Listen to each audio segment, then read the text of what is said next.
네, 이번에는 돈이 흐르는 스토리, 돈맥을 좀 짚어보는 시간입니다. 생성형 AI가 빠른 속도로 우리 실생활에 침투를 하고 있습니다. 생성형 AI라는 단어 자체가 아직도 좀 어색한데 말이죠. 그래서 오늘은 이 생성형 AI란 무엇이고 우리 생활에 어떤 영향을 줄 것인지 그리고 이에 따르는 규제들은 어떻게 움직이고 있는지 알아보는 시간 준비했습니다. 배태준 변호사와 함께합니다. 어서 오세요. 안녕하세요. 네, 이 생성형 AI 의미가 뭔가요? 그러니까 이제 종래 AI라고 한다면 이제 결국 데이터 학습을 통해 가지고 여태까지의 그런 현상들을 지속적으로 되게 빨리 이해하고 분석, 예측, 모방하는, 예를 들어 뭐 날씨라고 하면 지금 날씨가 왜 그렇고 앞으로는 어떻게 될 것이고 이제 이런 것들에 대한 거라고 한다면요.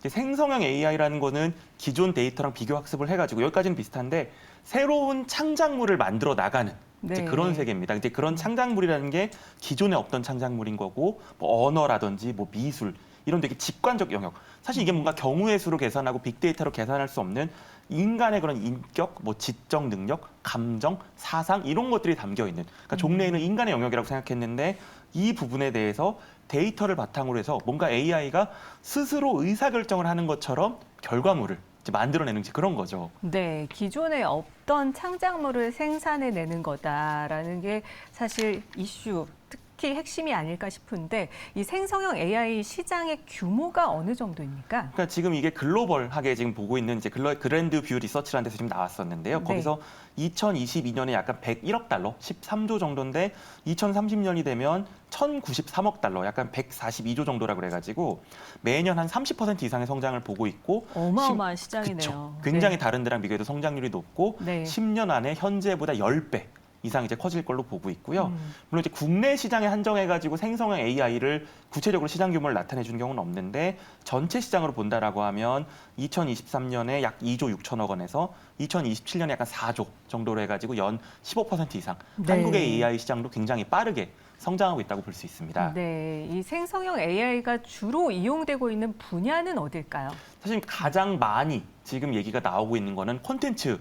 뭐 지금 챗 GPT도 이제 얘기를 해보면 이 사람이 정말 이 AI가 좀 사람이 말하는 것처럼 말하잖아요. 네. 그런 식으로 뭔가 뭐 문학을 한다든지 뭐 시, 역사 이런 그러니까 글을 쓰는 부분들이 있을 작곡, 거고, 뭐 그렇죠. 이미지. 그렇죠. 거기에 네. 이제 음악이라든지 미술이라든지 뭐 상업적인 뭐 광고라든지 광고까지도, 네. 이런 식으로 해가지고 뭐 음악, 글, 영상, 이미지들을 만들어내는 그런 쪽이 지금 계속 크고요. 네. 그다음 그거에 더해서 앞으로도 바라고 있는 것들은 검색 시장.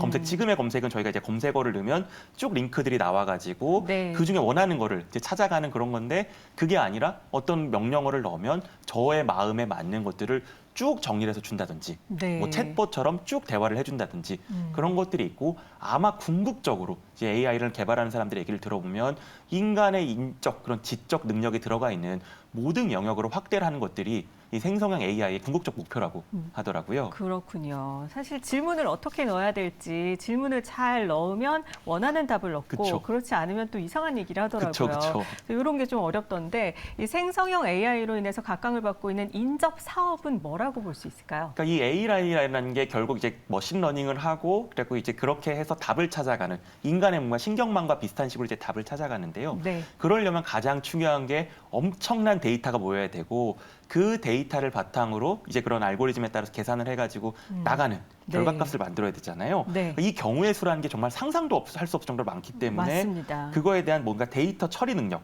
뭐 서버, 전력 이제 이런 부분들이기 때문에 최근에 이제 뭐 엔비디아나 이런 데들 주가가 굉장히 많이 올랐는데 그렇죠. 네. 이제 그러다 보니까 그런 시스템 반도체, 이제 가속 컴퓨팅할 수 있는 시스템 반도체라든지 거기에 들어가는 뭐 고대역폭 메모리, 이제 한국의 이런 반도체 업체들도 이제 관련이 있을 거고 또 하나는 효율적인 발전이나 절전이나 전력 이동 등 워낙 이런 쪽의 사용량 수요가 굉장히 커지기 때문에 이런 관련된 부분들도 연관 산업이라고 볼 수 있죠. 네, 말씀하신 엔비디아를 비롯해서 고대형 메모리 반도체 업체들을 눈여겨볼 수밖에 없는데요. AI가 그런데 이 법률적인 쟁점은 또 많이 남아 있잖아요. 그쵸. 뭐가 있을까요? 지금 굉장히 새롭게 각광받는 산업이다 보니까 굉장히 많은데요. 첫 번째는 책임 문제가 있습니다. 그러니까 예를 들어 우리는 지금 AI, 특히 생성형 AI가 만들어준 답을 사실 무비판적으로 이제 사용을 하게 될 것 같아요. 네. 사람들도 지금 보면 오 신기하다 하면서 갖다 쓰는데 네. 그게 답이 아니면 어떡하지? 아닌 경우도 꽤 있는데. 그렇죠. 실제로 그런 것들이 막 네. 기사화되고 있어 문제가 되고 있고요. 또 미국에서는 얼마 전에 좀 재밌는 사건이 하나 있었는데 그러니까 변호사가 그런 AI가 주는 뭐 판례를 갖다 썼는데 이게 실제로 없는 판례인 거예요. 네. 그랬을 때 당연히 이제 변협에서도 이제 징계 뭐 거짓된 판례를 인용했으니 당연히 징계를 해야 되는 건데 그럼 이런 경우들이 사회에서 늘어났을 때 이거에 대해서는 누가 책임을 질 거냐? 네. 이용자가 책임을 질 거냐? 아니면 이제 그걸 AI 이제 프로그램 개발자가 책임을 질 거냐인데 사실 약관 같은 걸로 해서 지금 AI 프로그램을 만들면서 아 이거는 뭐 꼭 진실을 담보한 게 아니라 이런 유형을 따라하는 거고 이거에 대한 사용에 대한 책임은 이용자가 지십시오. 라는 약관 문구가 있긴 합니다만 과연 그것만으로 AI의 그런 알고리즘에도 불구하고 무조건 책임을 면책받을 수 있을 것인가? 네. 라는 거는 조금 더 살펴봐야 되는 문제인 것 같아요. 정말 정답이 아닌 경우가 많아서 사실 놀랐었거든요. 이런 부분에 대한 책임 소재가 정말 중요할 것으로 보이고 저작권 관련된 논점도 만만치가 않은데 저작권에 대해서는 어떻게 보십니까? 그러니까 이거는 AI의 그런 학습 단계와 AI의 결과물 지금 두 가지 다 저작권 문제가 있거든요. 그러니까 네. 이제 AI가 돌아가기 위해서는 사회에 굉장히 많은 그런 결과값들을 본인이 머신러닝이라고 하잖아요. 네. 그래서 계속 학습을 해야 되는데 그게 어마어마한 데이터들이 들어가는 AI도 공부를 많이 해야 되는 그쵸. 거죠. 사람이 공부하는 것처럼 비슷하게 공부를 해가지고 가장 많이 나오는 유형들을 찾아주는 거거든요. 간단하게 설명을 드리면. 네. 그런데 그러면 그 사회가 만든 예를 들어 저희도 뭐 책을 읽고 기사를 보고 뭐 이런 뭐 영화를 보고 이런 것들이 다 저작물들을 학습하는 거잖아요. 네, 네. 근데 그럼 이렇게 AI가 새로운 결과값을 만드는 상업적 이용을 더 나아가 그거에 대해서 이 저작자들이 과연 허락을 해준 건가? 아니면 개별적 동의를 받아야 되는 건가?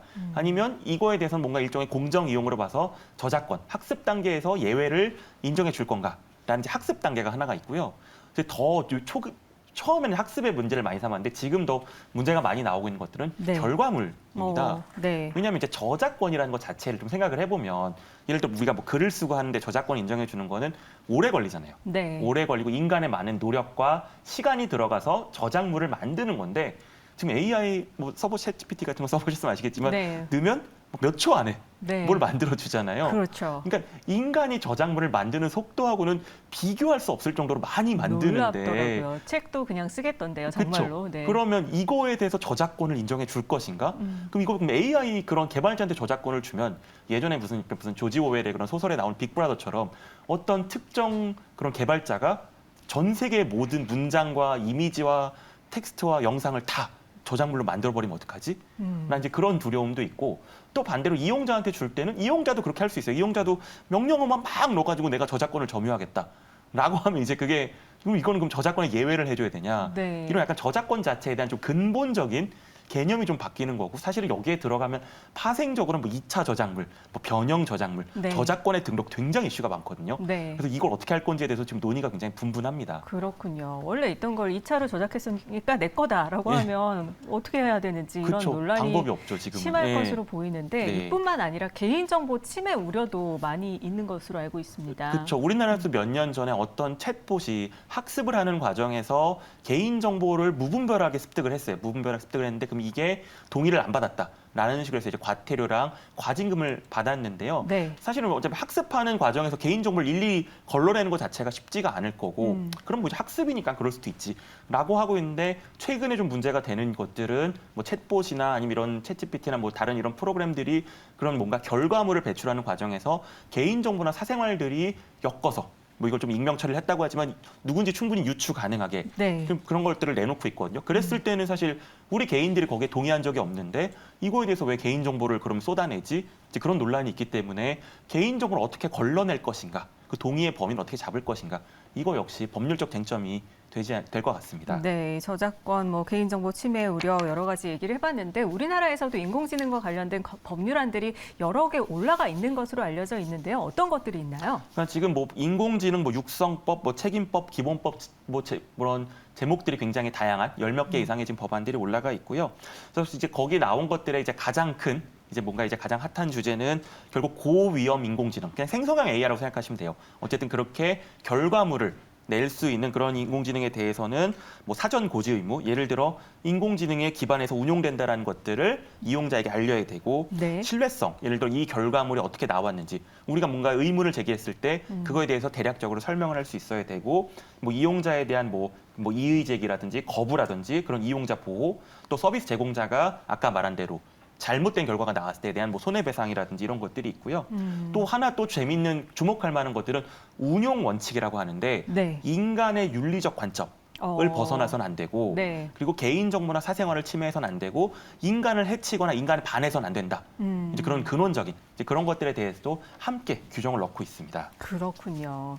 이 전 세계적인 규제 상황은 어떤지도 궁금한데요. EU에서는 규제 법안을 만들겠다는 언급도 했는데 어떤 상황일까요? 그러니까 EU는 2023년 말까지는 AI 규제 기본법을 만들겠다라고 해서 이미 초안이 나왔고요. 그래서 이제 가장 큰 거는 이제 AI의 위험도를 4단계로 나눠서 아까 한국도 비슷하지만 그 고위험군 내에서는 공개 전에 평가를 하겠다. 그래서 이거를 어떤 차별의 위험이 있을 때는 가이드라인을 주고 그다음에 기업들이 이제 그런 거에 대해서 어떤 판단을 내렸는지에 대해서 이제 설명 의무를 부과하겠다고는 하고 있는데 그렇지만 너무 연구 개발 단계에서 규제를 하는 것보다는 이용 단계에 규제를 하는 뭔가 이용 규제 형태로 이제 가겠다라는 이제 그런 입장도 밝히고는 있죠. 그렇군요. 이 AI의 미래에 대해서 어떻게 생각하시는지 짧고 굵게 짚어주시죠. 네, AI 개발자들을 만나보면 더 이상 자기들도 멈출 수가 없다고 하더라고요. 왜냐하면 이제 생성형 AI가 나왔다는 게 인간한테 컨텐츠를 주는 것뿐만 아니라 AI가 사용하는 알고리즘에 대해서도 AI가 만드는 세상이거든요. 그리고 옛날보다 AI 이제 그런 것들을 만드는 게 빨라지는 게 프롬프트 요즘 명령어 입력자라고 하잖아요. 그걸 넣으면 결과물이 바로 나오는 이제 그런 세상이 됐거든요. 그래서 인간의 역할을 빼앗는 게 아니라 더 나아간다. 또는 이제 인간의 역할을 침해한다라는 게 있는데 어쨌든 이제 AI 개발 자체를 막을 수가 없다면 우리가 합리적인 가이드라인을 잡아서 더 우리한테 유용하게 가는 게 중요하지 않을까 싶습니다. 네, AI를 유용하게 사용하기 위해서 우리가